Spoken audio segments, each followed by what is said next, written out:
So I would like to call the February 16th, 2022 Parks and Recreation Advisory Board meeting to order. Could we please start with the roll call?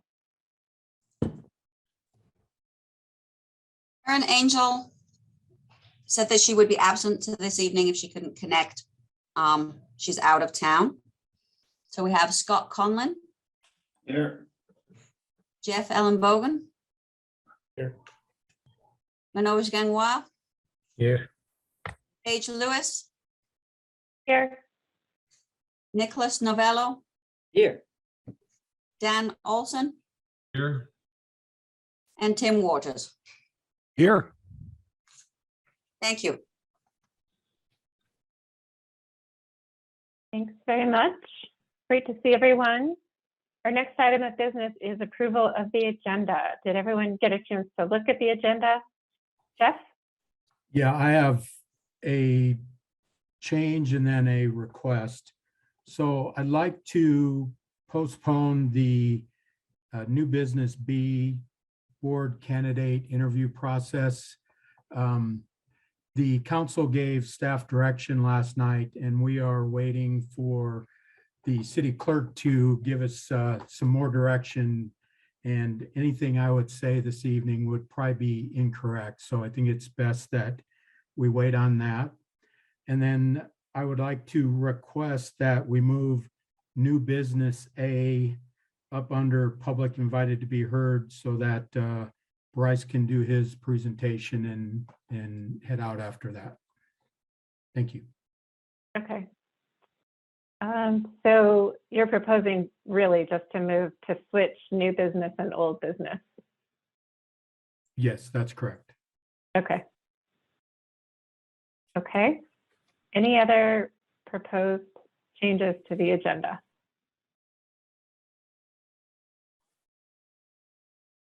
Okay. If not, then I need a motion to approve the agenda as amended.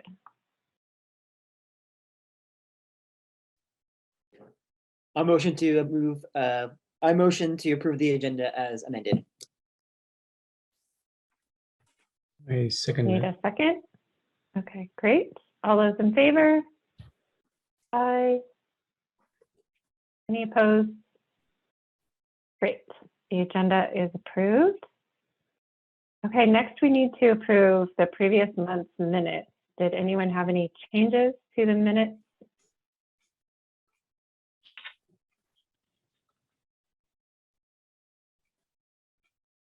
I had a couple of small just edits that were not substantive, so I can just send those along via email.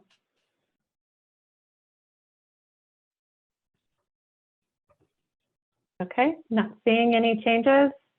I need a motion to approve the minutes. I motion to approve the minutes. Manoj?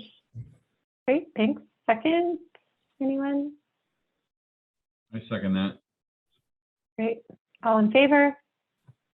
Aye. Aye. Any opposed?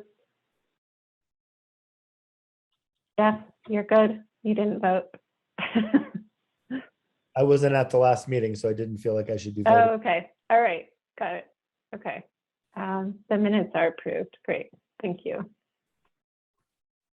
So we don't have any public invited to be heard, so I would suggest we just move to new business per Jeff's request. So Jeff?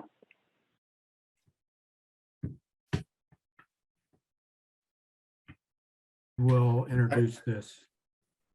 Yeah, I can real quick, Jeff. I can just jump in and introduce Bryce's. That's where we're going next page. Is that where you were? Mhm. So for this group, I think you know that since I think most have been on, we've hired a new senior ranger out at Union Reservoir. Tim Bertaste was taking over that responsibility, helping out for a while. Bryce has come on and really started to help us make some changes in that direction, including some new staffing will be coming on. And just want to give an overview of what we're doing from basically now with our open space properties all the way out at, basically I-25 up to Button Rock and everything happening between. And Bryce is going to go ahead and kind of give us a presentation of what they're doing and what the season's looking like coming up. And then he'll be available for questions afterwards. Thanks, Bryce, David. you ready? Thanks. Tips, my name is Bryce Obry. Been a park ranger for about 10 years now with Utah State Parks, City and County of Denver, City of Aurora, and then I just started this position about 7 months ago.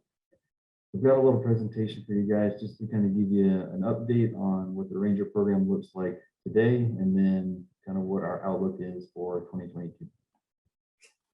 And Bryce, I don't want to, sorry to interrupt you. Can you ever hear Bryce okay, or is he, you just get a little closer to his microphone? Everyone's good? Okay, thank you. Great, thank you, Bryce. He's a little quiet, so. I thought he's a little quiet Speak too, up, just so. a hair. Let's do that.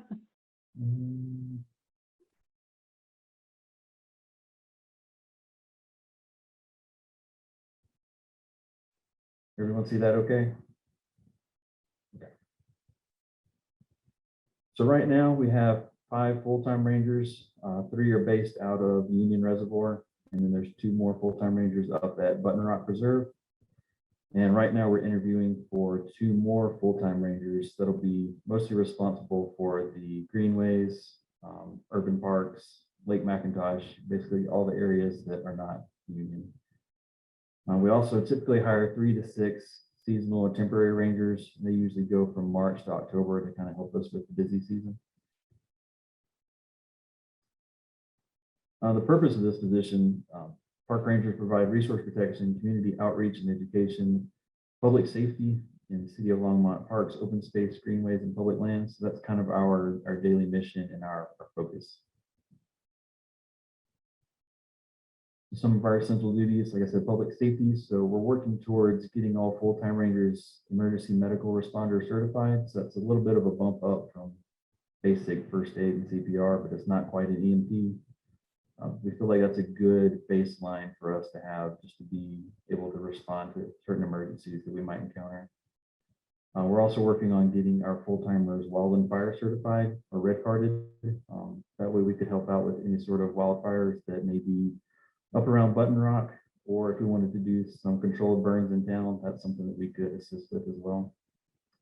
We do some law enforcement, so that includes verbal warnings, educational contacts, friendly reminders, but that can go all the way up to mandatory court appearance summonses, tickets, penalty assessments. It just depends on the situation and what the violation calls for. We also do resource protection, so we're responsible for any aquatic nuisance species inspections for incoming watercraft at Union. We also do forestry work up at Button Rock, so the guys up there are pretty much in charge of keeping the area safe, keeping the trails clear, doing any chainsaw work. And we also do visitor outreach, so plenty of answering questions, directing people how to best use the parks and open space areas, and just providing that level of customer service. So some of our accomplishments from last year, we've drafted a new comprehensive ranger manual that basically is a guideline for how we operate. That includes standard operating procedures and a field training academy. So we'll all have a basic level of training.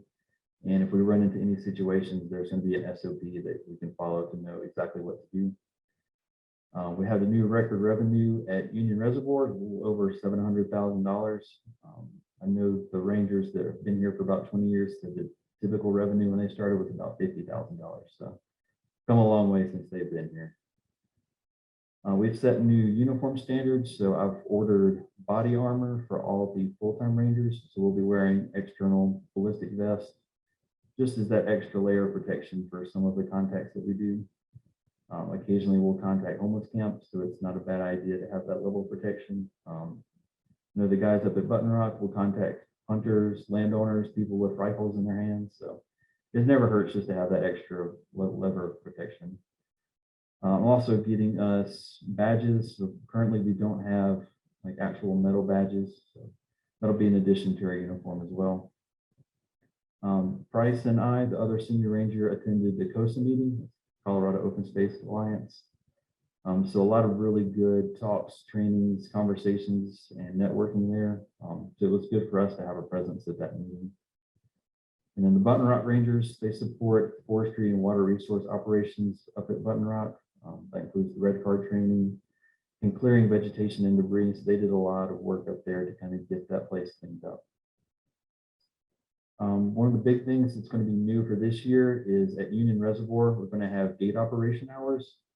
So in the past, once rangers left Union Reservoir, whether it be 8, 9 o'clock at night, there was no one here. So what happened. We dealt with the mess in the morning and we just did it all over again.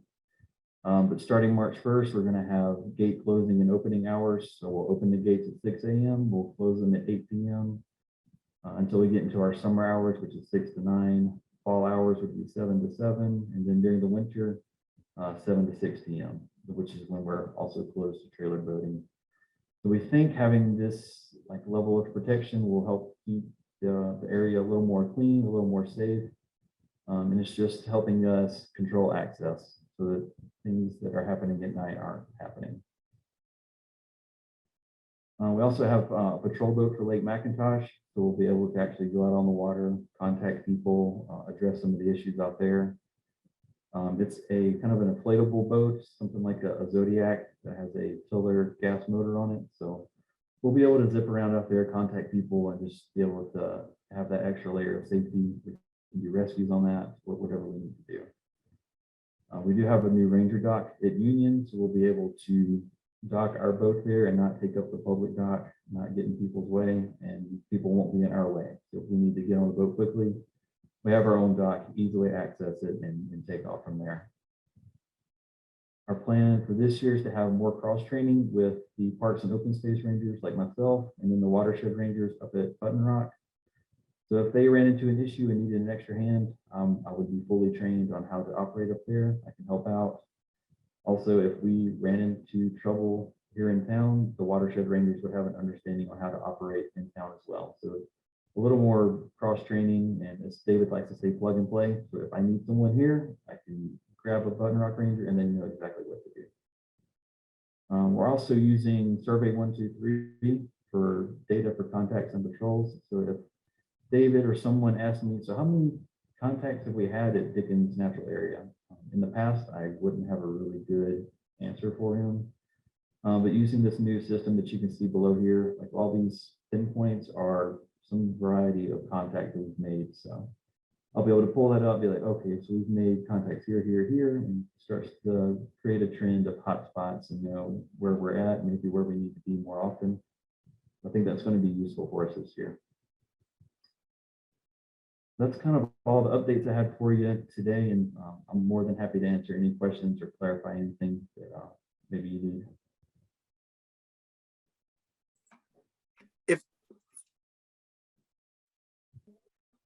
If I ask the chair, if I could have just a moment to maybe Yeah. Pull a couple more things out from Bryce that I think before you answer some questions, I think if I could just follow up.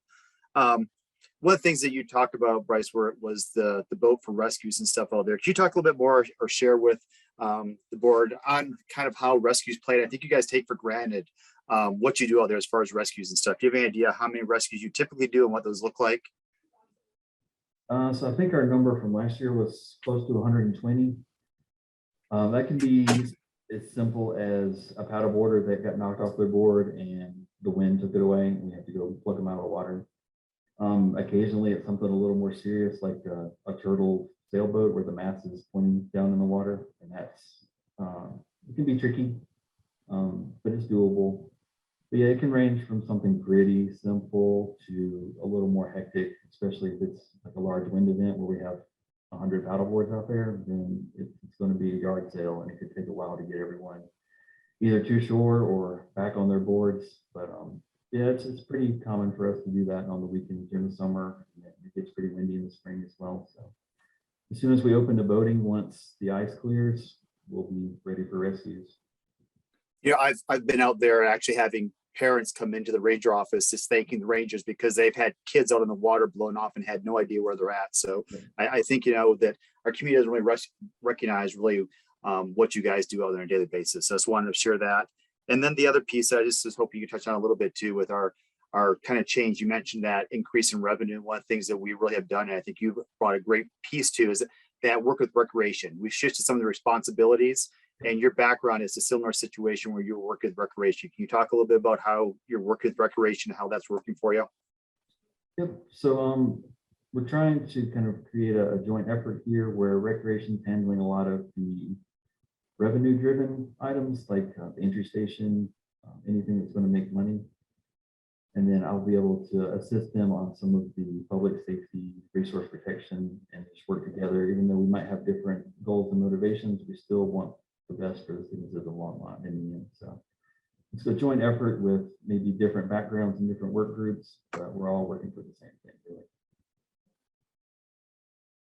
Great. I'm sorry. Thank you very much for that time. And I'll turn over to the chair to ask questions then. Yeah, no, thanks to both of you. It's really great to get that overview and to understand how those resources have been bolstered recently. Any questions from the board? Nicholas? Thanks, Paige. First off, Bryce, thank you for the update, really helpful. My question is related to the 2022 patrol boat that's going out for Lake McIntosh. My question on that is that part of the mission there going to be keeping an eye out for the max boat limit that we have for Lake McIntosh, or is it purely rescue? Rescue is going to be part of it. Honestly, I've never rescued someone out of a Zodiac, so I don't know how easy or hard it is. We're going to find that out. But as it was last year, we were mostly patrolling by shore. So if I didn't catch the person before they launched and they were, 100 yards out on the water, yelling at them is not particularly effective. I mean, they might come back, but for the most part, they're going to wave at me and just keep doing whatever they were doing, knowing that there's zero chance that I'll ever be able to go out there and actually do anything. So being able to contact people on the water is going to be a big difference. I can actually address some of the issues out there. So it's going to make it a lot easier than just, I don't like to yell at people. That's never really a good way to go about it.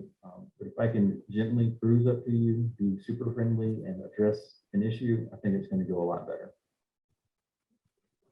The capacity issue, that's something that we'll definitely be able to address easier with the boat, definitely. David, did you have a follow-up? And then we'll go to Dan. Yes, it may be one of those things that we need to talk about as a group here too, because the capacity issue within the McIntosh master plan was one of the staff recommendations. But if prices go there right now, there is nothing in our ordinances or on our signs that say that's an enforceable piece. So it was a recommendation, I think, as that body was talking about ways to help better manage that property. It was one of the pieces that I know for neighbors was frustrating because they read the management plan and see that recommended number. But at this point, we don't have a capacity number on that body of water. And back then, as Dan Wolford, who's not on tonight, would talk about, paddleboards weren't even a thing back then. So to think about, people bringing out boats and launching or sailboats, it wasn't sort of that idea would ever get that sort of capacity out there. The other piece that I just kind of go back to is we looked at why we're trying to keep those numbers down. A lot of that really was for the management of that critical wildlife area, the western end of that. Bryce and the range has been doing a great job of getting those buoys out sooner, trying to make sure we're keeping people out of that area. So the capacity issue, I think, is something as we look at how we try to manage that, it's going to be really challenging because as I've walked that for the last couple of years through COVID, even before Bryce was here, I mean, if you've been kicking people off on one side, they'd be putting it on the other side. So I think unless you had really some really strong controlled access points, it'd be hard to manage a specific number. I think what our goal really is to make sure that people are respecting the wildlife, they're respectful to neighbors, and as Bryce talked about, that we'll make sure they're safe. So the PFDs were a big piece. We had a lot of people out there that just bought their first paddleboard, stand-up paddleboard. They didn't have personal flotation devices, and definitely a concern for us that they were on the water without having someone other to either make sure they got that piece of equipment or left the water. So that's where we're at in that. And if this will talk a little bit more on what this group thinks about we should be looking at, we can do that. But for right now, I think the way we're kind of looking at it is that was a great recommendation at the time. I think practically it makes it really hard for rangers to enforce that. And if we're looking at the underlying objectives of that, if we can achieve those, I think that's what we're really shooting for. Thanks, David. Dan? Yeah, to follow up on the Lake McIntosh, my experience, I mean, I'm over there every other day walking the dog, and on a beautiful summer day, I've counted upwards of 75 boats before. And I think you're right, David, there's just no way to stop that. It's too nice, it's too easy. The part that we should be worried about is that folks are treating it like the Union Reservoir beach. There are plenty of folks swimming and there's no rope. It goes, people go as far as they want to go. I mean, that's an accident waiting to happen. So I wondered, Bryce, what's the plan? How many days of the week or how many hours of a day is patrolling really going to happen? My recommendation would be any nice day would be the day to be there, because the numbers go up dramatically if it's a beautiful day. I mean, no surprise. So I'm just curious if there's a plan, or we'll work it out as we go, or what your thought is. Part of it's going to be work it out as we go, until we're completely fully staffed with the 2 new rangers that we're interviewing for now, and then a full temp and seasonal ranger staff. Once we're at full strength, I don't see why we can't be out there every day that it's going to be nice, necessary. Will we be there all day, every day? That might be a little unreasonable right now, but frequent check-ins with the boat, I don't see why we can't make that happen. Oh, great. I just didn't know what the feel was, if this is a part-time thing or a full-time thing. Great. Okay. In the past, we had the 2 full-timers that were at Union, so if it's nice over at McIntosh, it's going to be nice at Union too. So they just didn't have the opportunity to even go over there, really. Or if they did, it would be a drive-by. Yep, there's paddle boards out there, and then come back to Union. But with the additional staff, I think we'll be able to address these issues a lot more frequently. And we do have an ordinance against the swimming in that body of water too. So that is enforceable. It's not like that number. We do have an ordinance, and it is signed out there too. So definitely, Bryce is great at, trying to gain voluntary compliance. And if people do that, I'm sure that's what will be fine. But if not, they have the ability to enforce that. Well, the ramp on the north side, forget the name of the park, and then the beachish kind of area by the volleyball court on the south side, or the fallopian tube statue. That's the one that, well, you all know what I mean if you go by there. But that beach is a popular place to swim, and folks set up tents. It looks just like Union. It's a great spot, but a lot of folks swim. Yep. Bryce, I'm just going to share with the group, because you guys are out, this board is, I think I'm pretty sure this board, if it's biking or out of the reservoirs, you're out there a lot and helping to share some of these messages. One of the reasons that we're so concerned about that is with Union, we have a swim beach which requires us to test the water. So Bryce and his crew are testing that water. We have a body of water out there that we don't know the water quality. We have agriculture and livestock upstream from that, and people are in that water without us and them knowing the quality of that water. So if you're out there, I mean, we don't want to push in that forcing thing, but anytime you help get people have better understanding what's happening out there, I think it's beneficial. So it's a lot easier if I have a good option for someone. Like, we have a really great swim beach over here at Union that the water quality is known, it's going to be safe. You have a lifeguard. If you just tell people no, that doesn't work so great. But if I say no, but you have this great option here, that usually goes a lot better. Is there signage about the lack of testing, sort of unknown water quality? Nothing. That would discourage me from swimming. I mean, I don't know if it's posted out there. I don't think it is, but something that'd be a great idea. Because like Bryce said, giving people a no and giving people a reason for not doing something so they help make their own decision always is a great piece that we can use to our advantage and their advantage. Yeah. I guess I was just going to ask, I'm sure it does cost money, but I guess I wondered how complicated would it be to do water testing, not to necessarily open up the swimming more, but just to know. And I guess my attached question to that is, if people are paddleboarding, they have to be falling in the water. How is that any safer than swimming? And I don't think there's a real answer to that question, but if it's okay to paddleboard and fall in, then it's probably okay to swim unless you're drinking the water on purpose. I don't know where I'm going with that, but I guess why don't we water test there?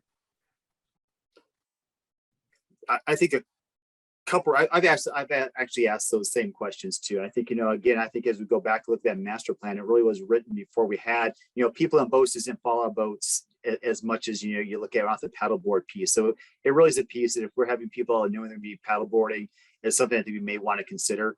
But one of the real reasons for testing is when we have a swim beach, and maybe Jeff could jump in there too if he has anything on that. But I think that really becomes the trigger point is when you have a swim beach. So people are falling off their paddle boards. It's that incidental contact. I think the state looks at that differently than if you're inviting people into the water to swim. So that's my wildlife biologist take at that answer. If something is a swim beach, does that then require a lifeguard? I guess I'm wondering, like, why not make that little beach by the statue of swim beach? I imagine it's because you have to have a lifeguard. Yeah, some- the city requires that any bodies of water that people swim in, that we do have to have lifeguards. With the master plan that David's referring to, it was always outlined that there would not be public swimming at McIntosh. So there really hasn't been ever a plan to do the testing or to have lifeguards there.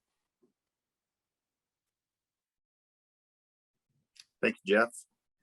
And Jeff. Steve, did you have a comment? Yeah, I'd just add that one of our goals when we update our master plan, our parks, trails, recreation master plan, is we really need to relook at all of our aquatic bodies and what the desired recreational uses are, each one of them.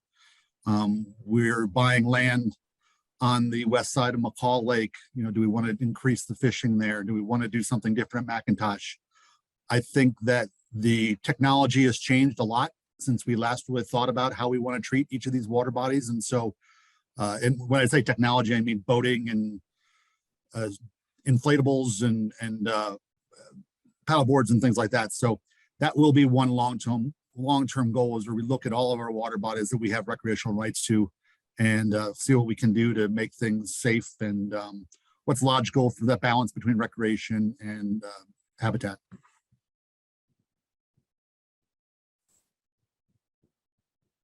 Manoj, did you have something?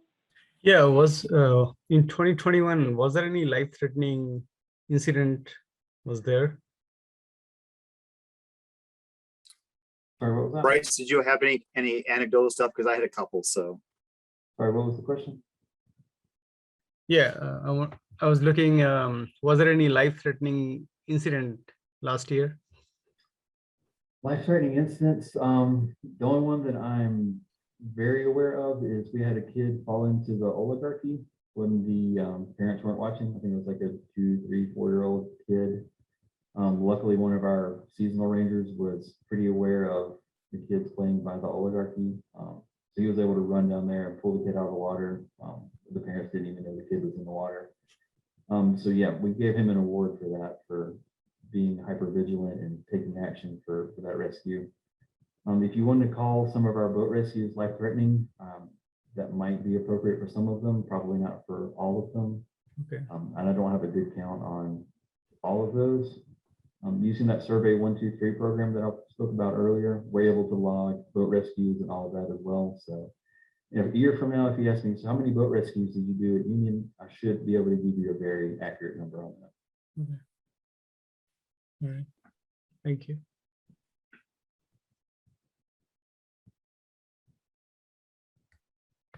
Okay. Any other final questions? Great. Thanks so much for joining us, Bryce. We really appreciate it. No, thank you. I appreciate the opportunity.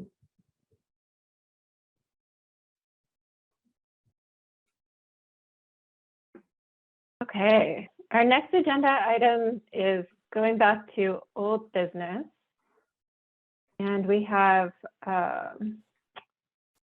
revisiting and finalizing our 2022 agenda calendar, and then sort of follow-up discussion on recreation facilities. So should I kick this off, Jeff and David, based on our, is it okay for me to share my screen and just share what's in the packet for the discussion? Yeah, Aurora Yep. or Nikki, can you help us with that? I can do it. I have it pulled up. No, I meant I think they have to give you permissions to do that. And I'm Oh, not sure okay. if they did. Yeah. All right, Looks you're like ready I to go, need Chair. permission. You can now share your screen. Awesome. Okay.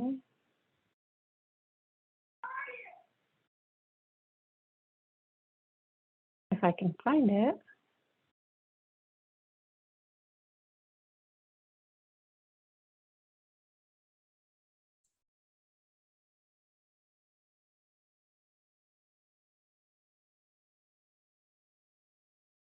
Okay. So as you hopefully recall, at the last meeting, we did some initial brainstorming about agenda topics for our calendar for the year. And Jeff and David and I followed up on that and tried to put as many of those topics in a meaningful way throughout the calendar over the year. And Jeff and David also brought some additional topics that they proposed and we talked through. So I think probably it'd be best if we just kind of go through this and have some discussion about whether this makes sense and if there's any additions or changes that we want to make before finalizing it. And a couple of things I wanted to note. I put on here, you'll see future recreation facilities as kind of an ongoing topic for this board, because I feel like it's been something that we have all had a lot of interest in and have prioritized and wanted to engage in. So you'll see that there, I'm proposing that that be a priority item of this board to address in an ongoing way at meetings throughout the year. But would love to hear your thoughts and feedback on that. And then I think we might want to do something similar with master planning, but depending on what schedule that actually follows. Because I think when we talked last time, we were thinking, or the staff were thinking, that that was going to be moving on a faster or different time frame than perhaps it is. So, and we did make some changes already because Button Rock has to be moved, I think, to March, and the new board candidate process is being postponed. So obviously this is not absolutely fixed. We can update it as we need to, but it will be good for planning purposes to have this sketched out. And I will also note, I would love for us as a board to have some kind of board retreat. You'll see I plugged that in just as kind of a note in March. I think that's something that used to happen more regularly pre-COVID, and maybe by late March or early April, we could actually do something in person. And I think the idea would be just to pick some topics that we really want to learn about together. So it wouldn't be a formal like voting business meeting, but more of a learning opportunity for us as a board. So with that, I would love to open it to, well, first, Jeff and David, if you have anything you want to say, and then we can just open it for discussion. No, Well, I yeah, don't say have is anything to add. Sorry, David. No, I was going to say, I just apologize for not getting Button Rock on this time. We had a scheduling snafu for another meeting, which caused a domino effect. So we definitely need to squeeze that in there and get that caught up. But that's the only thing I would say is just thank you for being flexible with this.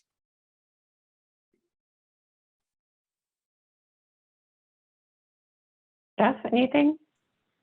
No, and I guess the only thing I'd say is the new board candidate will interview process. We'll probably try to talk about that in March or April. Since we really aren't involved with that process until the end of the year, we do have some time with that. Great. Okay. Yeah, Dan, you want to kick us Before we off? lose David, I'm curious about the Button Rock. I filled out the questionnaire, you know, the talk to Longmont, whatever it's called. And I got the impression things were happening soon, like city council is approving it like before we meet in March was the impression I got. We had to move everything out. So I'll just be honest, this group, you know, we really try to get it through Dale Rademacher, that leadership team, to kind of see those presentations, if there's questions internally, then take it to the boards and then take it to council.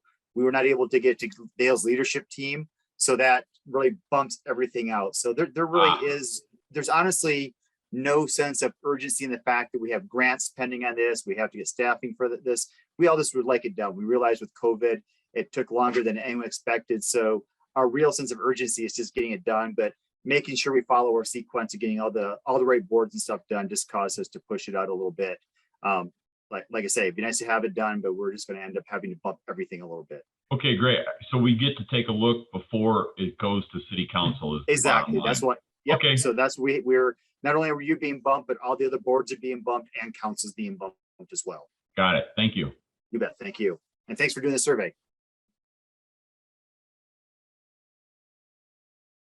Great. So any other, I mean, hopefully you guys saw this and I can go off of share, but we have, recreation facilities ongoing, master planning. We've got capital improvement projects, both current and future.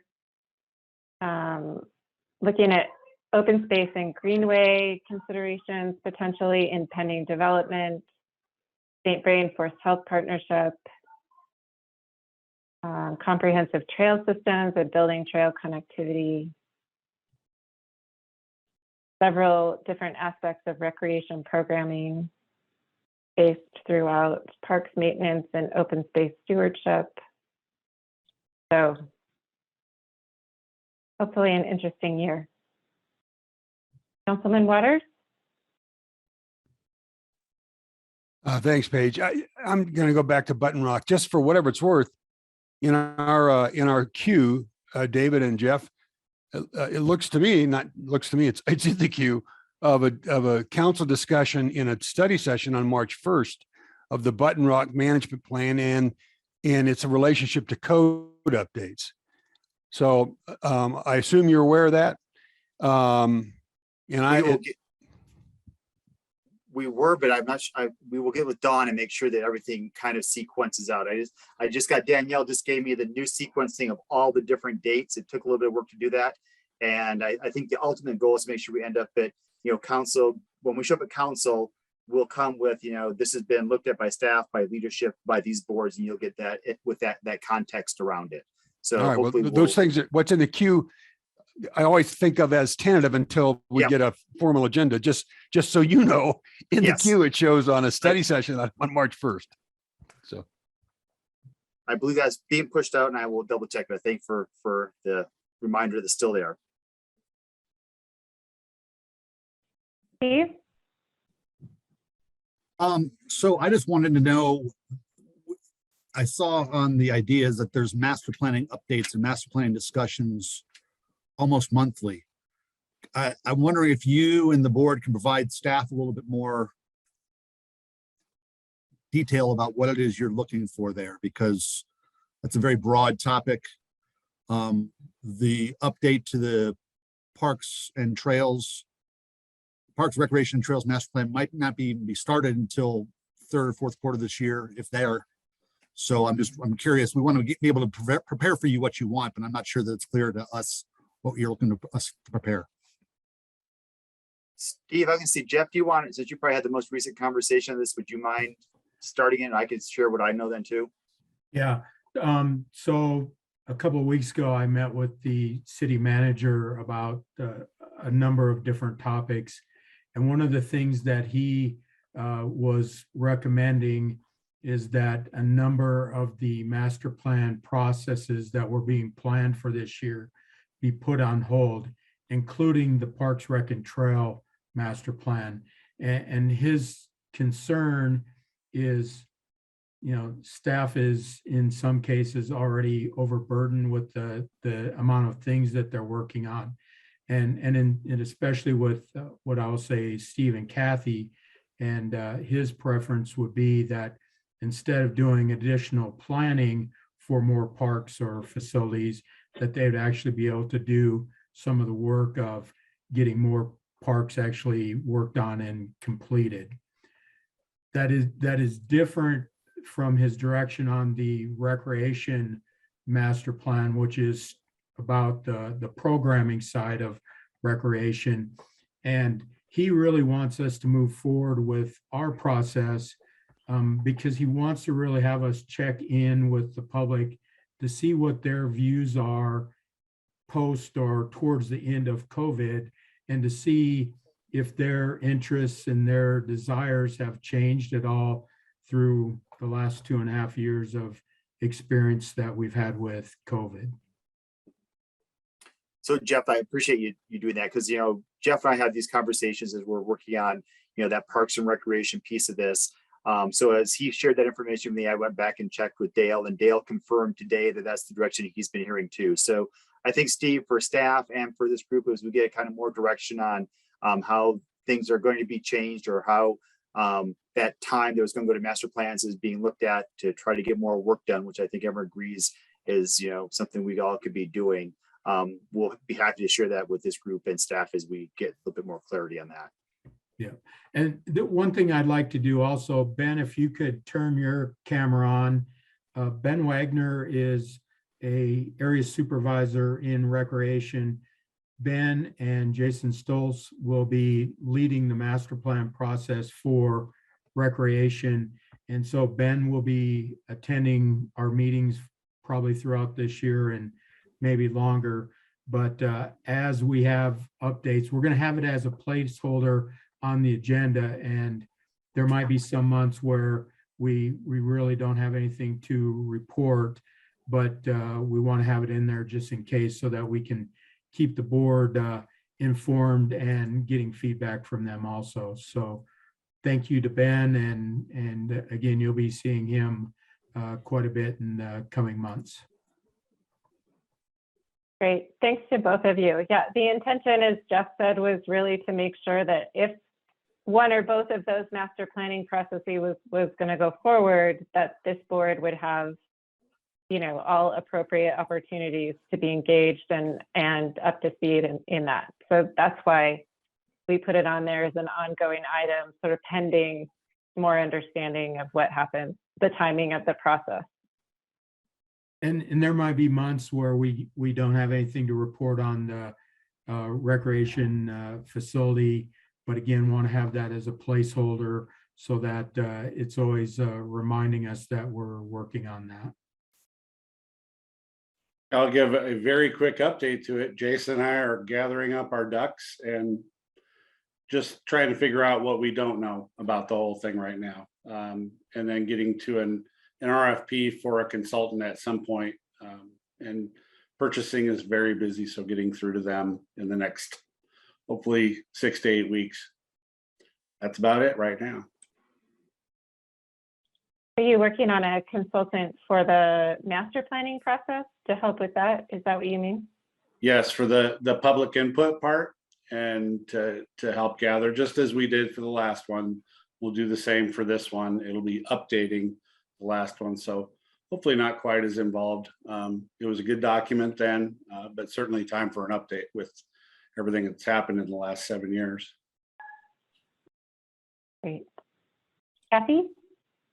Yeah, I just wanted to add that while we kind of wait for that direction on where to go with some of the master plans, including the parks, recreation, open space and trails master plan, we are talking about, you know, what we might need in the interim. So even if we don't proceed with the full process, the full public process, we have talked about, and we'll probably want to check in with you all of needs that we might have in the interim, you know. And one idea we've talked about is maybe just a report card of what was planned in our current master plan, what have we gotten done, where are we at, what do we still need to do, even based on the priorities that we have in the current plan.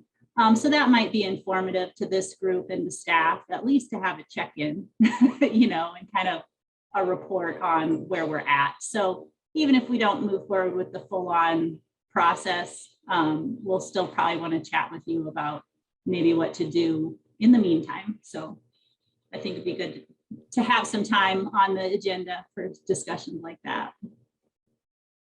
Great, thanks. Board member Dan, did you have? You look like no, you might be saying. Nope, thanks. You'll tackle it later. Scott? Yes, I think just on the calendar, looking at the CIP process, I think last year we discussed we wanted to kind of have an idea of the candidates for CIP before we just voted on a CIP.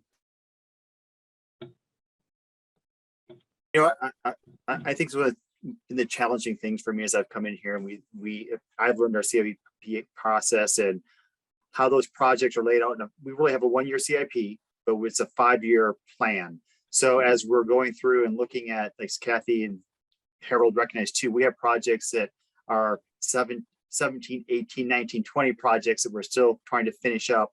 And as we're looking forward to, you know, that 25, 27, it gets hard to really make any really firm decisions that far out. So I think, you know, a lot of times we get, as we bring stuff to this board and would like to get input and feedback, a lot of times we're really locked into that plan that's been laid out there 5 years ago and where we're really still at. So we can definitely try to get that to you sooner than later. And I think having a better understanding of how we can utilize this group to figure out our priorities, as Kathy said, especially if we get some direction to try to get more done. We'll be talking about what we need through the CIP process and the budgeting process to try to get the resources we need to try to get more of that backlog of work done, and then try to take more forward look as well. So, and I kind of sharing a little bit here because I have had, board members asking about, that backlog and what we need to get that done. So as we go through CIP and budget process, I'll be definitely bring that forward to this group. Okay, great, Steve, thank you. Kathy, and I'm going to kick this back over there because they had to trade me in this whole process coming forward too a little bit. So anything if you'd like to add to that, please do. Yeah, so part of the challenge is that we as the project managers have to have our projects cost estimate, proposed years, proposed operational dollars, proposed design and construction dollars to David. I'll make up a date by March 18th. And then David has to talk about it with Dale and his leadership team. They need a week or so. And then there's like a 3-week period where leadership mulls all the different projects back and forth. And then staff has to go back and make changes based on what leadership is saying that we should make. Trying to find the sweet spot for PRAB to provide input is hard because we're not ready to give it to you yet because we're still working on it. Once David gets it, he's already taking it up to management, and we can ask leadership if we can bring it to the board, but how well the board will be heard, I really don't know, because it is a complete juggling act looking at, funding something in the library versus Staffing. something in the police department versus something in natural resources. Like, it's not just natural resources stuff. So it's outside the purview of this board. So believe me, we've been talking about this for 20 plus years I've been here, haven't found the best way. Open for suggestions. We're open to provide interim documents, letting where we're moving toward. But it's because you guys only meet once a month, it's hard. The whole calendar doesn't stop for the whole city. Everything keeps moving on a week-to-week basis. And so finding that sweet spot in order to get the input that I believe that the board would desire to provide is just a challenge. And I'll just add, I do like what I see on the calendar right now is 1 month we're talking about 2022 projects. And then the next month we're talking about 2023 and maybe beyond. But what I recall last year is I think it worked pretty well. So we were able to talk to you all about kind of our work plan and what fits in our work plan, as well as that forward thinking with the CIP. So what I think worked well is that we were able to check in with you all about what is in the queue and just be honest with you about this is what's in the queue. This is what we're working on. This is what we've been directed that our priorities are right now.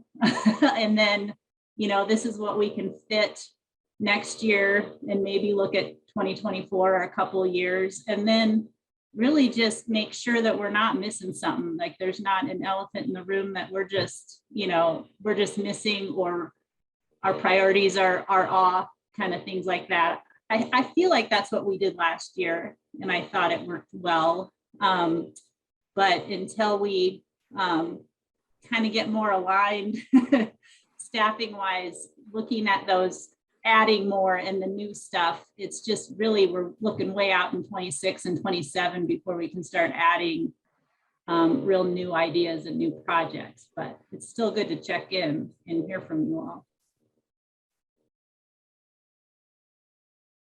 Councilman? I don't know whether we'll be asked the question in this budgeting cycle, anticipating 2023, that we were asked last year. And it's the only time we've been asked as a council, what are our recommendations for framed as one-time expenditures. And for me, just so happened, I had some back pocket proposals to make and made them to Harold. And I'm not certain what other council members do with respect to the budget and what they might or might not submit to the city manager. But I will say to David and to Steve and to Jeff and to the board, it would be a missed opportunity for me to not have a short list, kind of a back pocket list of potential priorities for the 2023 budget if we get that question again this year. Thank you. We'll definitely make sure we take care of that opportunity.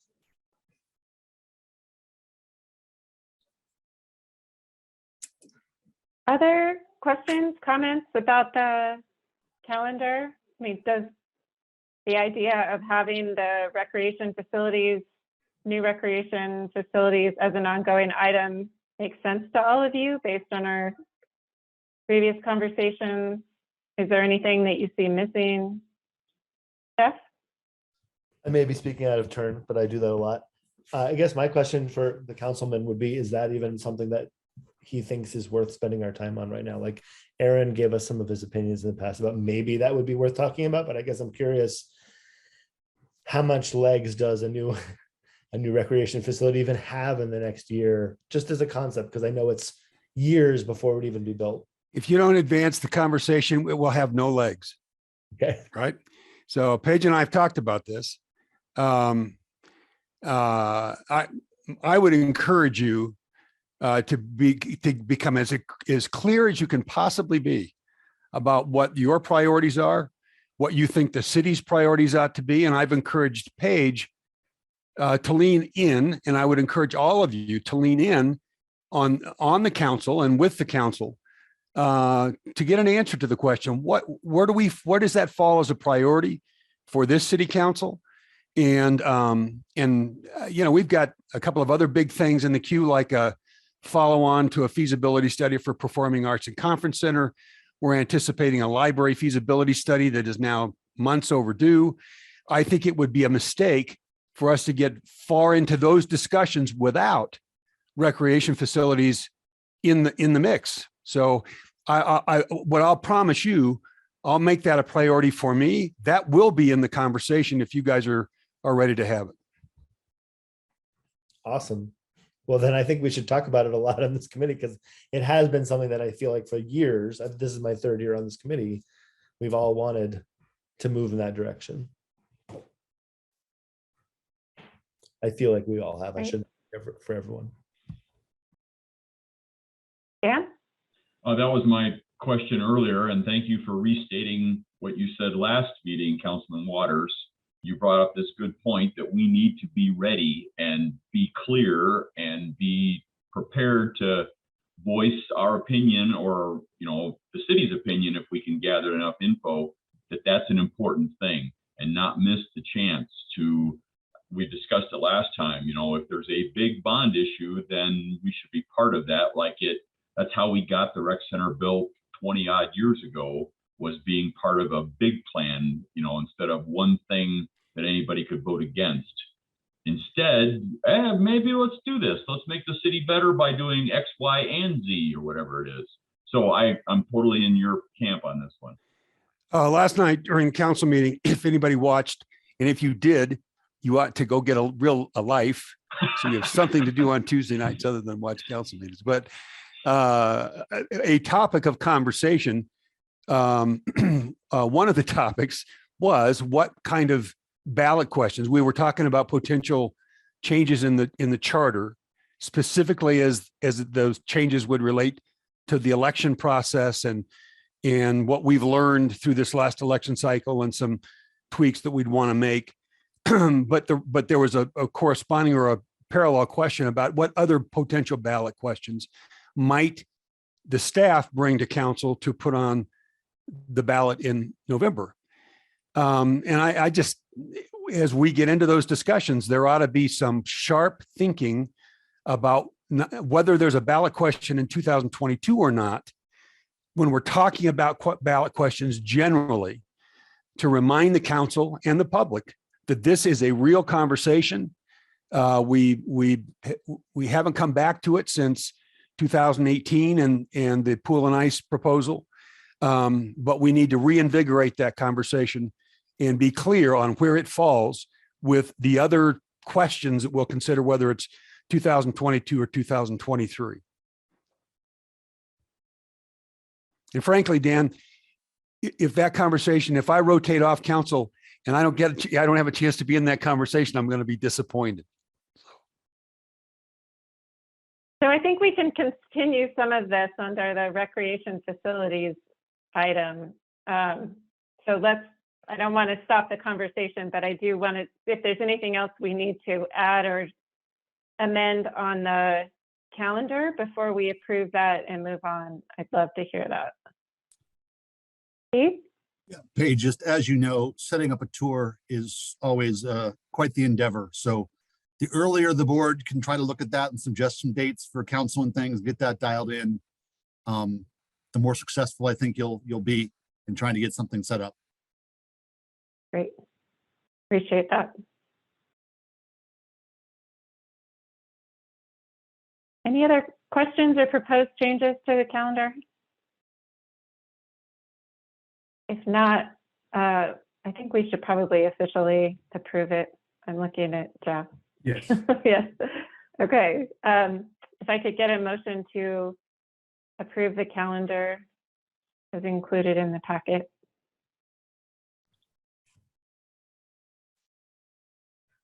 Jeff, are you moving? I'd be happy to make a motion to approve the calendar from the packet. Great. And I need a Second second. that. Dan, thank you. All those in favor? Aye. Any opposed? Great. We have a calendar. Thanks, everyone. So our next item of business, we've already been kind of making our way into, was just to, again, revisit this idea of new recreation facilities, what the status of that is in terms of conversations with the council, conversations with staff, you know, what is the best next step that we as a board could take, I think, in order to encourage the city to be moving on at least gathering information that could form the basis for a future ballot initiative. And I don't know, I noted that Ben, or maybe you, Jeff, said that there was going to be information gathering in conjunction with the master planning, but would we need to do something different in order to revisit public opinion in a robust way around recreation facilities? Yeah. So I think there's two parts to that question. We want to get some feedback on the master plan, again, as it relates to the impact COVID has had on recreation, or if there even is an impact. So I think we'd start that first, and have some of that information help us with the new rec facility. My belief is that when we did our last contact with the public, which was in January of 2020, which would have been right after the bond election that we did for pool and ice, the public was very supportive of it. And I still believe, and this is just me talking, I don't have anything that says this is why I think it, but my belief is that for 10 years prior to COVID, people were routinely saying that we needed a new rec center because the current rec center is too busy. I think as masks come off on Friday at 5, I hope our world changes and that people continue to come back. I think we're averaging, it's around 580 people a week right now. Prior to COVID, that number was 1,200 a day. So the impact of masking and social distancing has been very large. And so I continue to meet with the city manager, with Karen Roney, the director of the Community Services Department. I have given them a proposal to consider also hiring a consultant to help us with a design to review the financial side of that, as well as to help us evaluate the location in an effort to be prepared to present that to council. And I think along the way, we will have some initial check-ins with council to verify that, you know, at least a majority of them want us to move forward with that. And, you know, any support that Tim can provide to us will be excellent. So and then the other thing is, I think it would be important for the board, if that's what you choose to do, is to make some type of motion that you feel that a new rec facility is a priority, and we would encourage the city to try to move forward with that.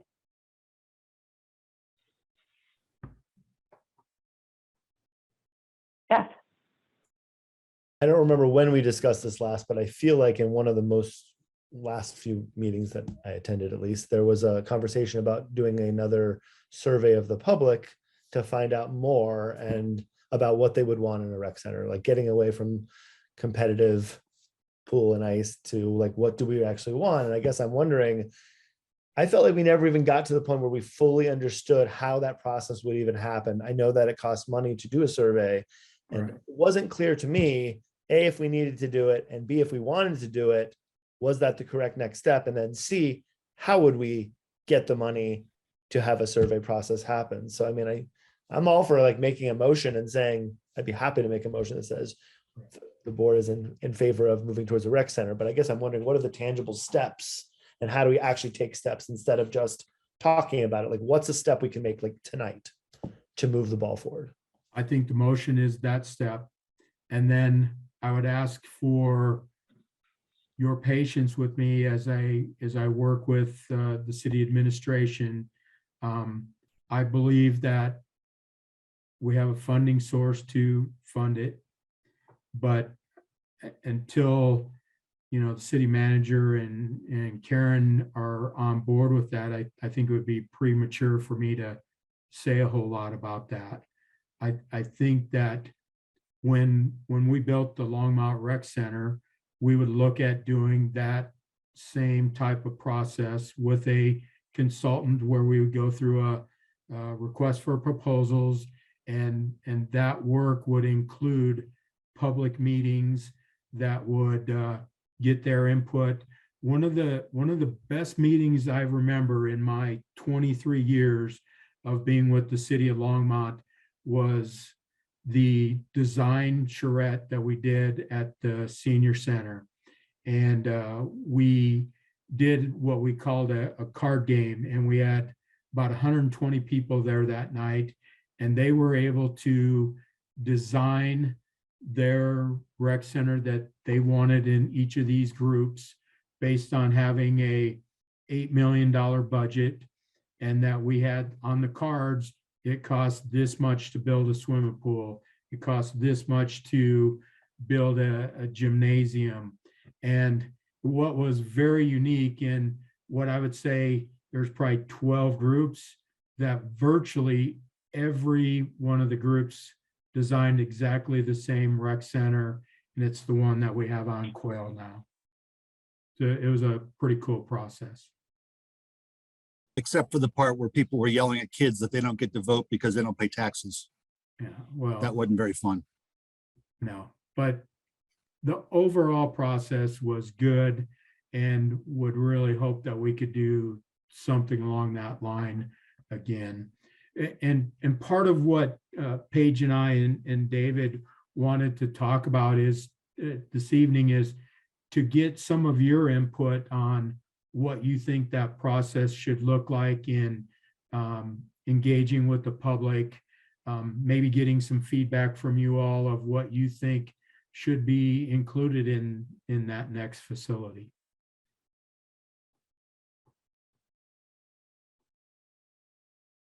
Dan?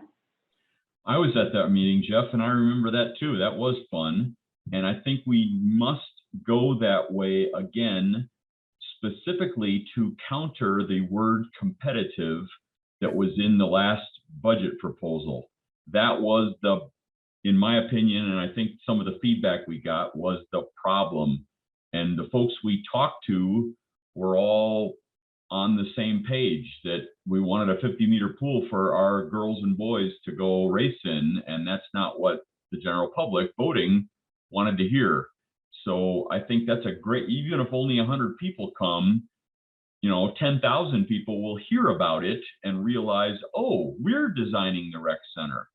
So I think, almost building another rec center like we have is probably what a lot of folks would like, only in a different part of town, just to spread it out or spread the wealth and spread the crowd. But we should get direct feedback to that effect by having a meeting where you get to design one, or you get to pick a place, under these constraints, etc. But I think more buy-in early will help get anything passed later. Maybe this is all obvious, but it's clearly a lesson we need to have learned from 3 years ago. Yeah, I would agree. And I think we would also have meetings with stakeholders, whether those are swim groups or, basketball players, or, we would reach out to pickleball people to get as much feedback as possible so that we're not only talking to the general public, but specific user groups as well. So one thing I was wondering about as we were talking about this, you also have this notion of a potential second outdoor pool facility, and we don't know exactly the future of Centennial and how that might fit. And so part of why the wording on the calendar items is sort of recreation facilities. It might be a facility or facilities, and I just wonder if it makes sense to, as at least part of the scoping, to look at, how we might maximize the opportunity in expanding, new recreation infrastructure for the city. Like, do you think it makes sense as we're talking to the public, not just about, another indoor recreation building, but could we think about things like, and another outdoor pool as part of this scoping? I think we could. Or other things, yeah. Yeah, and the rec center next month will be 20 years old, and there may be a reinvestment that we need to do there also to kind of polish it up a little bit, if you will. But I don't think that we should limit ourselves just to a conversation about a new rec center. I think that's probably all of our priorities. But what are we going to do with Centennial? In the master plan, it talks about converting that from a swimming pool facility into more of a community center where the area where the pool is exactly the same size as 2 full court basketball courts. There's possibly the renovation of Sunset, the addition of another large outdoor pool. I think we should not narrow our conversation too much, that maybe it can't all happen at once, but that we talk about the full need of what our community is interested in.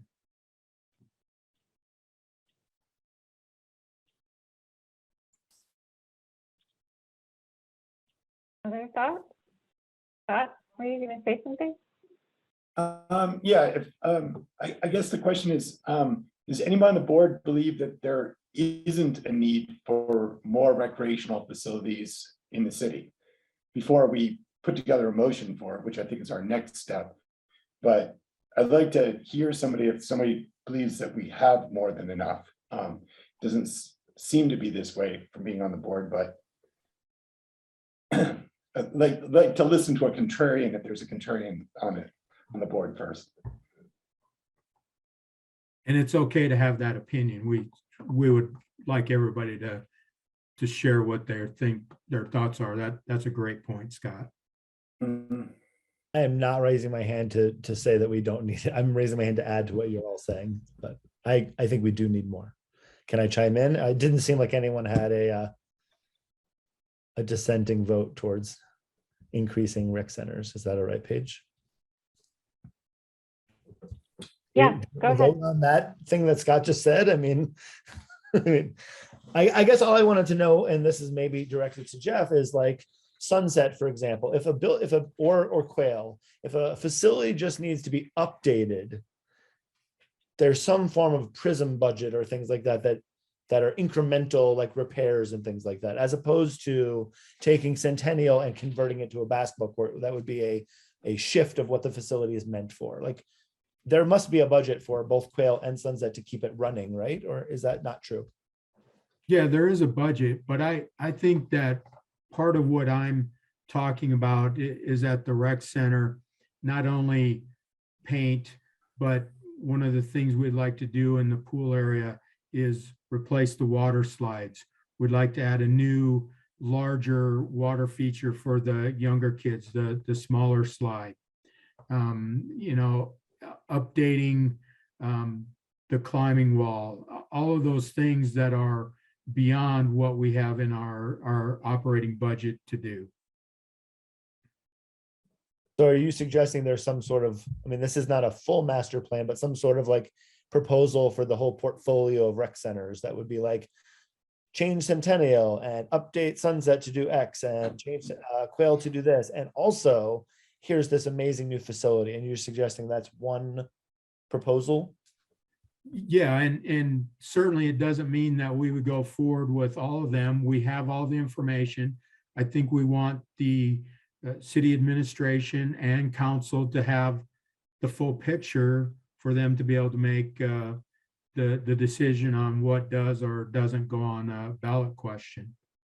Do you imagine, I'm sorry, I'm having this conversation, but do you imagine that for Quail, for example, you listed some ideas. Do you feel like it's this board's place to brainstorm on our own ideas that we think we should add, or does that feel like something that staff already has and it would be more of a you presenting, these are the things that we'd like to include in a upgrade to Quail? Is that more of the direction you would imagine it would go? It could be either way. I certainly would be interested in hearing the board's feedback. I think the parameter I would say is it's got to be within the envelope we have of a building. It wouldn't be adding on, you know, another gym or anything like that. Any other comments or questions from the board? Manoj? So we already exercised few times and passed the motion to go into that direction. I don't think any one of them was against or any point was made against it. So I think we're going into that direction. Great. I would like to announce that sometime soon I'm going to have to help my daughter go to bed. So I would like to preemptively vote in favor of whatever motions we make. There are enough of you that you don't need my vote either way. I vote yes towards whatever we come up with as a group towards this. And I'll be back as soon as I can. I'm not leaving yet, but I will have to leave in a few minutes. Well, I think it would be more. I do have some proposed language if you want to hear it, but I don't want to cut off discussion. Yeah. So I think it's more appropriate that Jeff is with us if we're gonna entertain a motion. I can tell you when I need to go and we can decide if we're at a point, and I won't be gone for more than 6 minutes. Your daughter's better than my son then, because he would never go to sleep that fast. Yeah, wow, that's I'm impressive. no, I'm not doing the whole thing. I'm just doing the I love you, good night part. It's okay. Okay. Nicholas, is there anything you want to add before we consider any motion language? No, I'm excited that we're revisiting it, and now it feels like a more appropriate time to dive into this.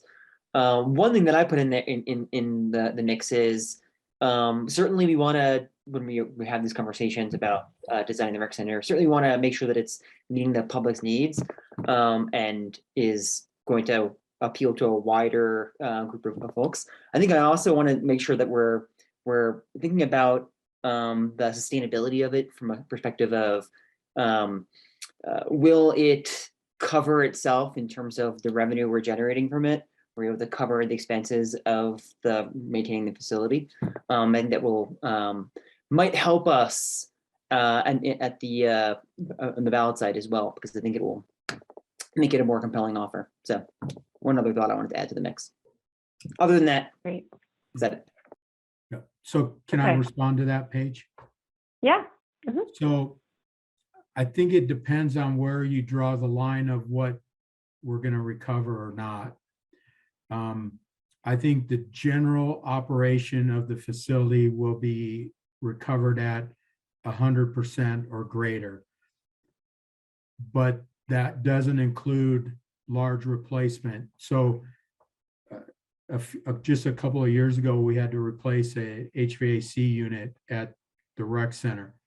That replacement was paid for out of the facility maintenance budget. So it would not cover those kind of things, but the cost of staff, the cost of, general maintenance, it would cover that, utilities, but big items, it would not cover those. And what I would say we would propose is that if we believe there's going to be a shortcoming on the amount of money to maintain it, there would be some type of operational support we'd need to ask for, because it wouldn't make sense to build this brand new beautiful building and then we can't afford to maintain it. So it would have to have a possibility of an additional tax to help pay for that.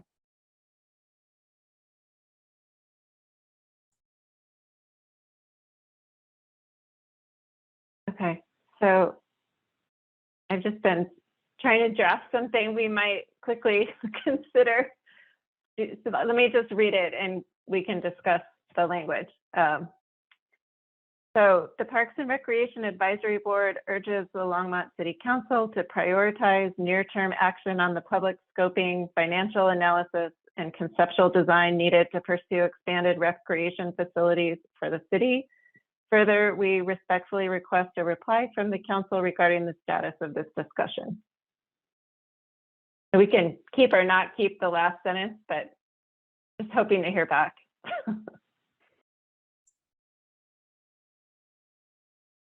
My thought is that they will get back to us. I don't think we need that. And Tim, if you could give your opinion about that.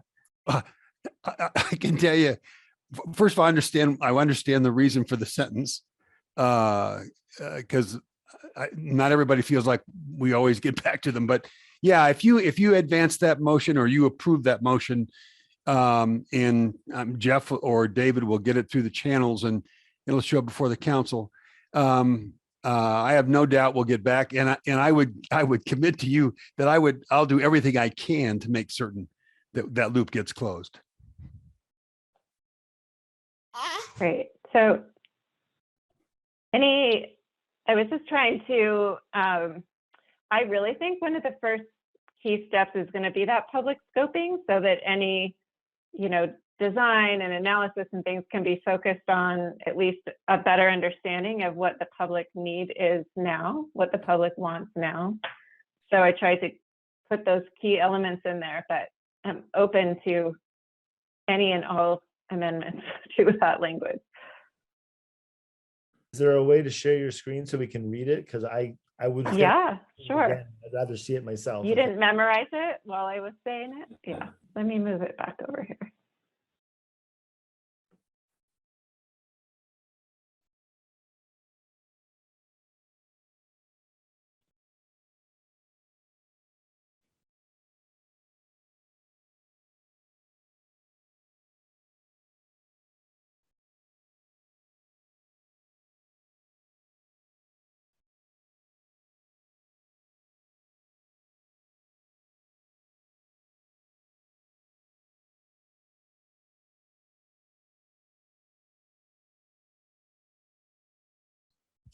Thank you.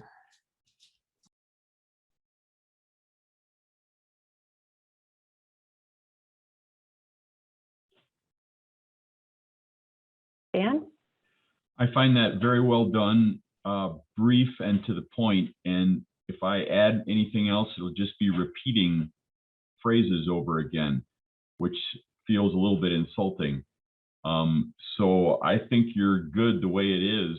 You know, it leaves us a lot of open room, you know, and staff for that matter, Jeff and David, about how to proceed, you know, getting public opinion, et cetera, where, and it shows, I think, that PRAB as a board is excited and ready to get going.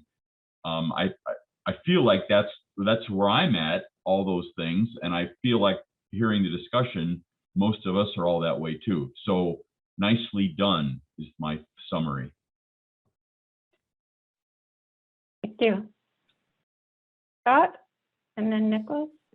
My only question is, can we, I mean, is it appropriate to add, or should we add that the members of PRAB already believe that the need exists, right? So we're urging City Council to scope the, do the public scoping for what the actual building will look like. But I'd like to convey, we've heard from the public over and over again, kind of like what Jeff was saying earlier, like 2 or 3 years ago, and to now, we constantly hear the public wants this. What it looks like and what shape it takes or whatever seems to be the detail in the process. But I'd like to, if that helps with urgency to council making a decision or helping to advance it at all, that would be my 2 cents.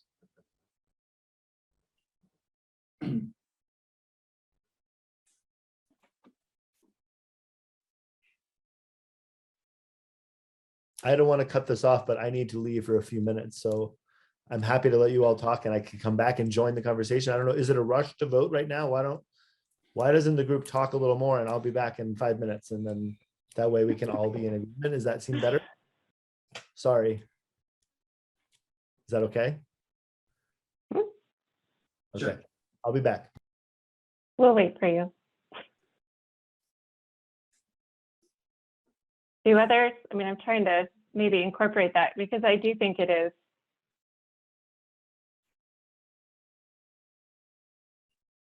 Yeah, I think that looks great. I think something on that would be great.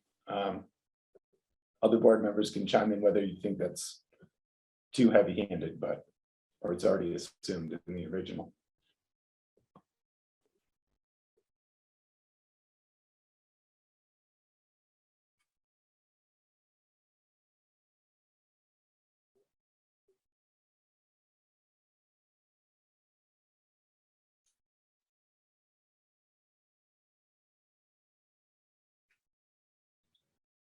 Tiny detail, we request instead of we requests. Yeah. I hate typos, so thank you. It's fun watching you work. This is great.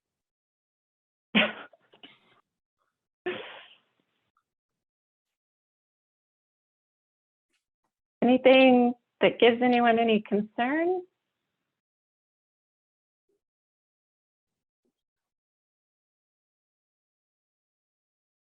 Nicholas?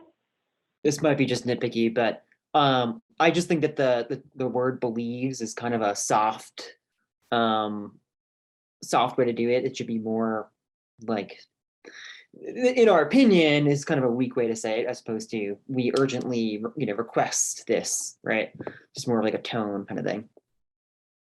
That's just my 2 cents on that.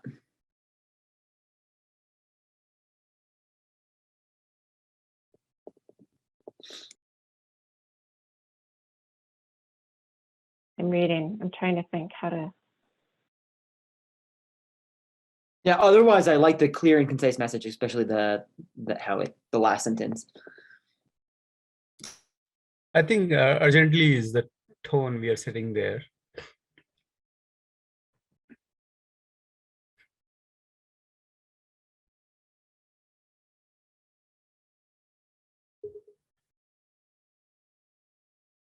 I think the urgently need maybe offsets the softness of the believes. Yeah. Correct.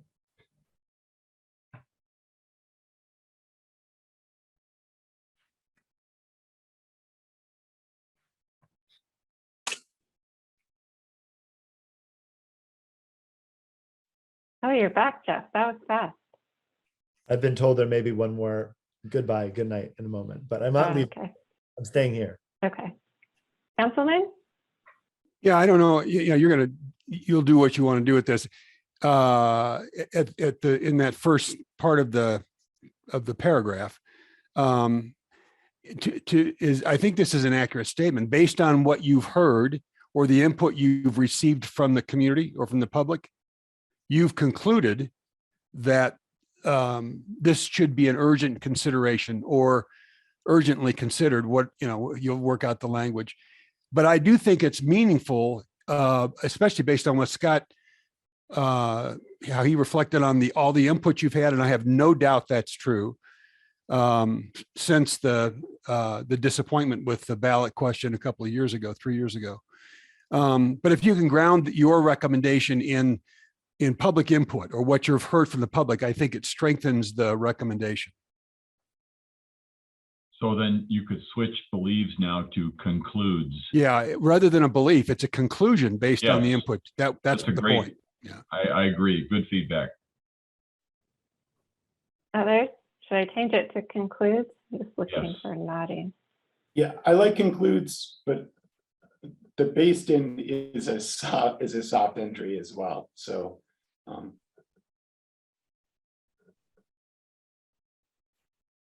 Or in large part. Just based on public feedback, not, All right. You don't like my qualifier. No, yeah. let's go for the gusto.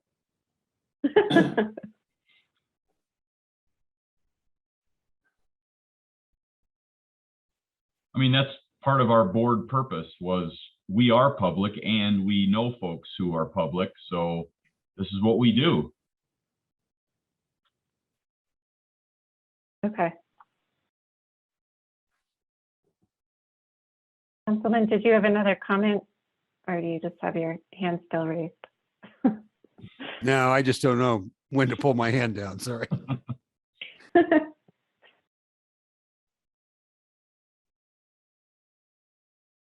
All right. If this looks okay, I would accept a motion in this regard. Dan? I move that the PRAB board accepts this, letter to the city council or whatever, a statement to the city council that we approve this and present it to city council. Second? Jeff, are you seconding? Absolutely second that wholeheartedly, and I'm excited. All right. All those in favor? Aye. Any opposed? Great. The motion passes. Jeff, Hey, I'm Juju? assuming you're our delivery vehicle? Yes, could you send that to David and I, that statement? Yes. Right. Yep. All right, thank you, everybody. Happy to. Great. Well, I look forward to many more conversations about this. Thank you, No, just Councilman one Waters, or for the two, and support. then if one or two conversations that passes, we're done. Come on. If only. Okay. Any other discussion before we move to items from the packet? Okay. Anyone have questions or items they'd like clarification from what was included in the packet?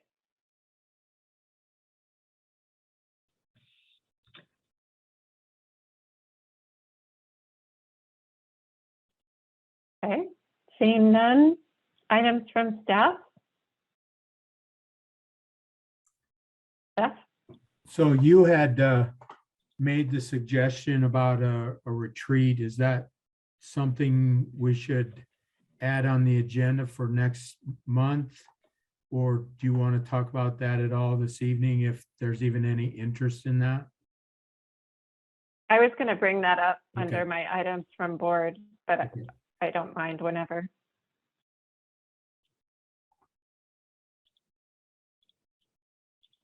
Any other, is it okay if I wait until items from board? on Yep. that? Okay. Yep, I don't have anything else. Any items from staff? David, Steve, Kathy, anything? Nothing here. Thank you. Great. Okay. Items from the board. Yeah. Well, I like the item that you just mentioned, and I was going to chime in on that one. Do you want to say your idea, or does it count that you already said it? So Talk about the retreat? Yeah, I have an idea for a retreat. I guess I'll just say it. Like, to Yeah, me, this is throw it the out thing. there. This is the reason I wanted to be on the board, what we just talked about. And rather than visiting an outdoor facility like we, or a variety of outdoor resources like we did last time, we could say, well, let's visit one of Longmont's recreation facilities. But my idea is, what if we visited other local recreation facilities that are not part of Longmont? Like, for example, the Apex Center down in Arvada, that's amazing. Or I don't know of all of them, but like maybe that would be a great opportunity to do some fact finding. I'm jumping the gun. I'm like, oh, we're doing this. So now let's start focusing on what we want to see this rec center be. But that's just an idea, and we don't need to do that. I'm just saying it because I thought of it just now, and that's kind of what I do. I like it. I might put it in more in the field trip category though. I got confused. I confused field trip with retreat. Sorry, but I mean, we could have a retreat where we do some design thinking or something fun like that related to what we envision the rec center. We could each bring ideas kind of similar to the game that Jeff was describing with the cards. That would be a fun retreat also. Sorry, I confused the field trip with the retreat. Yeah, no, quickly, I put the retreat idea out there just because I personally would really like the opportunity to just learn more about some of the topics that come before us, and we don't necessarily have time to dig into them. And I know council, for example, has study sessions, where they can get together and have presentations or learn about topics without having the sort of formality of, I mean, we would still have to have it as a public meeting, but not having the formality of like voting and, like a business agenda and things like that. So I was thinking it would be a good opportunity for us to invite in staff or speakers or, just to learn about some of the topics. So I'd love to hear if anyone else thinks that's a good idea, because if not, we can just push it to the side. I do like your field tour idea though, Jeff. Yeah, go ahead, Scott, sorry. Oh no, I was just chiming in that saying that I'm all for that idea. I love learning more about different aspects that we're talking about, because a lot of times we just kind of mention them, so.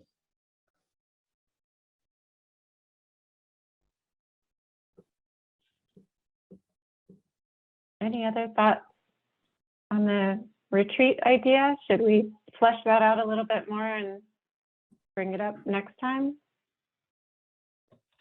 Yeah, David and I can talk about it and present next month more specifics of types of things or topics that we could talk about that would, I think, help the conversation.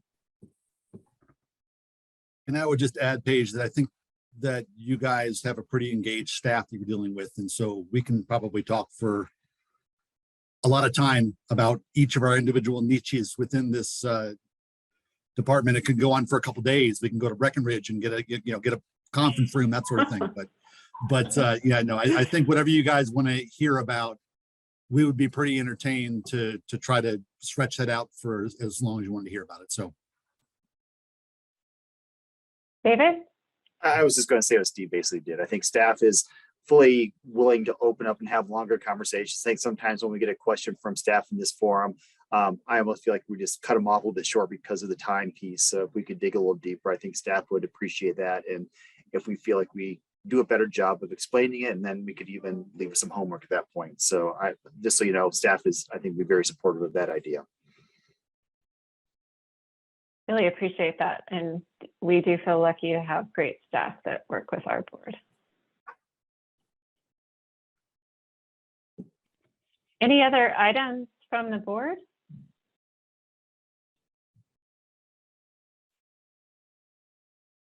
You guys got all your conversation out about the rec center. Dan? Well, I hope this is the right forum but I'm reading David's update, and then right after it was Dan's update. And what I noticed was that in David's, the same 6 or similar 6 park and trail development items are there. It looks like it's Kathy, Steve, Kathy. And I know that you guys are busy as heck. You've told us that before, Steve. But then I noticed on the next page, Dan got to hire 2 new people. And I wonder, is that something we should be involved in as a board?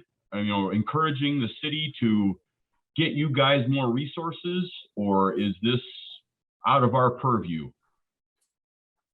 I'll use this as kind of I'll jump right in, I think. So I've been very tentative in trying to use this board to try to get certain things for the staff. But I think this board, and being with it now 5 years, and knowing that it's pretty obvious as you look at our work plans and what you think it needs to move us forward, I think having those conversations are important pieces. I think there's no way that I could sit here and talk to this board and say that we have a work plan that we know we're behind on, and there's no way we can do that without getting additional staffing to help move it forward, or help be more honest with this board and say the work plan probably needs to reflect what we really can get done. So I guess what I'm going to say with that is this board is, I think, smart enough and aware enough and has the information laid out there to try to say, if we'd like to move things forward, there's certain resources that we could probably use. And I'm happy to have those conversations. And I think just reading through this packet, you get that information. And I think that's beneficial. The piece I will tell you, though, is that in Dan's world in open space, you're not really competing with the general fund. So that's the piece too, that as you look at Ken Houston, my water resources group, Dan in the open space, we have a fund that, you know, our community has dedicated funds to say, we think these are important areas and we need to have dedicated funds to make sure we can purchase, maintain, and manage those. Done the same thing with our parks program, but again, we're going, as Steve said earlier, we're competing with fire and police and other general fund items out there. So it really can have your voice sort of silenced as you kind of, it gets muted as you get those bigger conversations. So I think any chance we get for the community to weigh in on how they think moving forward with these projects is important, is an opportunity for our community to kind of help us move those forward. So thanks. I don't mean to, I'm not trying to complain. And that's, I guess that's what I'm trying not to do either. So I want to help is the bottom line. And how can I help? Right. And I think I just wanted to add, I think David had a good segue into what I was thinking. I recall working with the board when we did the Parks, Recreation, and Trails Master Plan back in 2013-ish.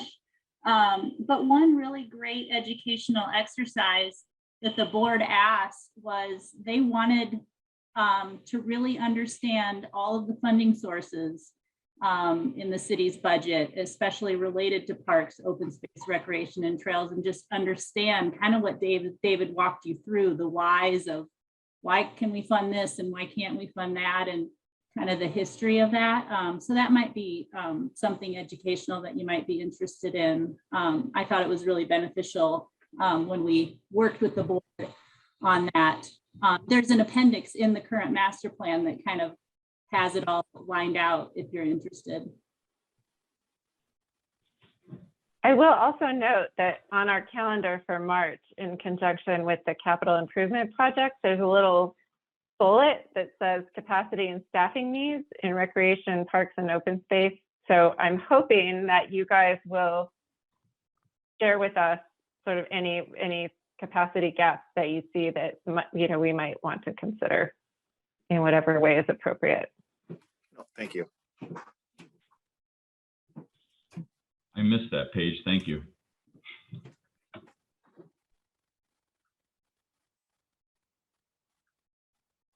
Any other items from the board?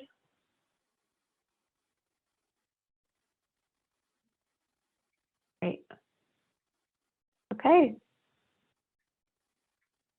If there's nothing else, I think we're ready to adjourn. I need a motion to adjourn the meeting. Jeff? I would gladly make a motion to adjourn this meeting. Thank you. I'll second. Dan? Oh, Scott got me already. All Go right. for it, Scott. All those in favor? Aye. All right, the motion passes and the meeting is adjourned.